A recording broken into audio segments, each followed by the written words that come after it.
মালদ্বীপে নাকি ইসলাম ছিল না, আগে সবাই বৌদ্ধ ধর্মের ছিল। একটা দেশ কিভাবে রাতারাতি সবাই ইসলাম কবুল করলো? আপনি বলবেন যে সাগরের ভিতরে কিভাবে ইসলাম আসলো? শ্রীলঙ্কা থেকে মালদ্বীপের দূরত্ব 400 কিলোমিটার সাগর পথে। মালদ্বীপের চতুর্দিকে কিন্তু সাগর, মাঝখানে হচ্ছে মালদ্বীপ। এই সুন্দর একটা রাষ্ট্র যেখানে মানুষ আনিমনে যায় এখন আনন্দ ফুর্তি করতে। শুধু এই মালদ্বীপে ইসলামটা কিভাবে এসেছিল? ইবনে বতুতা মালদ্বীপে নেমেই দেখেন সবাই মুসলমান। উনি কল্পনা করলেন যে একটা দেশে এত মানুষ কিভাবে মুসলমান হতে পারে, জিজ্ঞাসা করলেন এবং ইতিহাস সম্পর্কে জিজ্ঞেস করার পরে তিনি যে তথ্য জানিয়েছেন, এক সময় 1100 শতকের দিকে একটা আরব্য বণিক দল জাহাজে করে ওই সাগর পথ পাড়ি দিচ্ছিলেন। ঠিক সেই সময় জলোচ্ছ্বাস এবং ঝড়ের কবলে পড়ে জাহাজটা ডুবে যায়। এই জাহাজের মধ্যে একজন কোরআনের হাফেজ ছিলেন, তার নাম হচ্ছে আবুল বারাকাত ইউসুফ আল বারবারি আল মাগরিবি। আবুল বারাকাত ইউসুফ আল বারবারি আল মাগরিবি মরক্কোর সম্ভবত এই যুবক ছিল। তো সমস্ত মানুষ জাহাজ ডুবে মারা গেল। একটা তক্তা ভাসতে লাগলো, ওই তক্তাটার উপরে ভর করে তিনি এই মালদ্বীপের ভূখণ্ডের পাশে এসে পৌঁছালেন। তো পুরো জাহাজ শেষ, কি করলেন? মালদ্বীপে উঠলেন। ওঠার পরে দেখেন যে সামান্য কিছু মানুষ এই দ্বীপে বসবাস করে। একজন বৃদ্ধকে তিনি পেলেন, সে বৃদ্ধ তাকে আশ্রয় দিল। তো তিনি কাঠ সংগ্রহ করে সেই জায়গাটায় বসবাস করতেন। আচ্ছা, হঠাৎ একদিন কাঠ সংগ্রহ করে তিনি বাড়িতে ফিরছেন, এমন মুহূর্তে দেখলেন বৃদ্ধ খুব কান্না করতেছে। কান্না যখন করতেছে বললেন যে আপনি আমাকে আশ্রয় দিয়েছেন, আপনি কি কারণে কান্না করতেছেন, আমি কি জানতে পারি?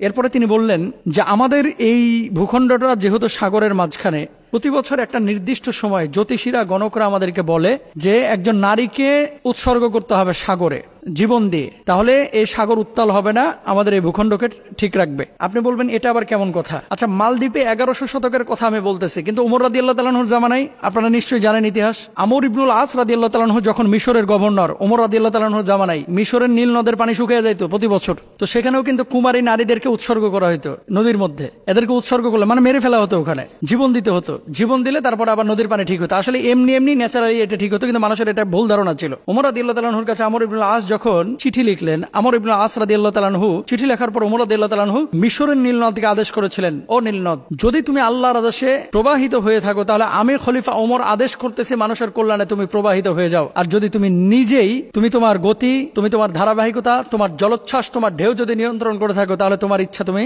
বাস্তবায়ন করো। তো আল্লাহর আদেশে যেহেতু নীল নদ প্রবাহিত হয়, যে চিঠিটা উমর রাদিয়াল্লাহু তাআলা আনহু লিখেছিলেন, আমর ইবনুল আস রাদিয়াল্লাহু তাআলা আনহু ওই চিঠিটা নীল নদের মধ্যে নিক্ষেপ করলেন। নিক্ষেপ করার সঙ্গে সঙ্গে নীল নদের সমস্ত পানি জোয়ার এসে গেল।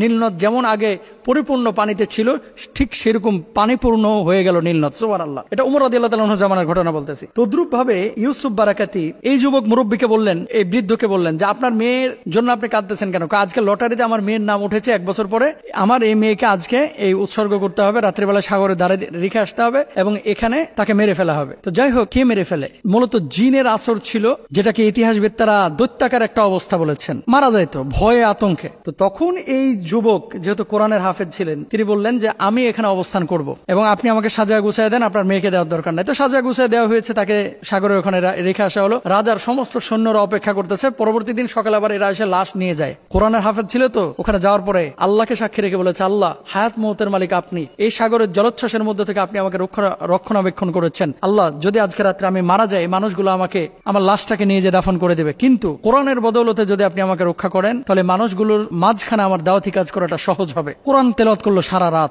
কোনো ভয় পাইল না। পরবর্তী রাত সকালবেলা এসে দেখে যে এই যুবক মারা যায়নি। সব অবাক হলেন, কি এমন পাওয়ার তুমি এখানে অ্যাপ্লাই করেছো যার কারণে তুমি নিহত হও নাই বা মারা যাও নাই? একটাই পাওয়ার, কোরআনের পাওয়ার। বলছে সেটা কোন কোরআন? তখন কিন্তু সবাই মুসলমান হয় নাই। এটা হচ্ছে আল্লাহর বাণী কোরআন। পরবর্তী বছর 1 বছর তখন ঈমান আনে নাই সবাই। 1 বছর পরে তিনি আবার বললেন যে আমাকে পরবর্তী রাতেও রাখা হোক, আমি এখানে থাকতে পারবো। মানুষজন বলল যে আজকে যদি তুমি জীবিত হয়ে যাও তাহলে জানবো যে তোমার কোরআন সত্য। সত্যিকার অর্থে তিনি সেদিনও বেঁচে গেলেন কোরআনুল কারীমের বদৌলতে।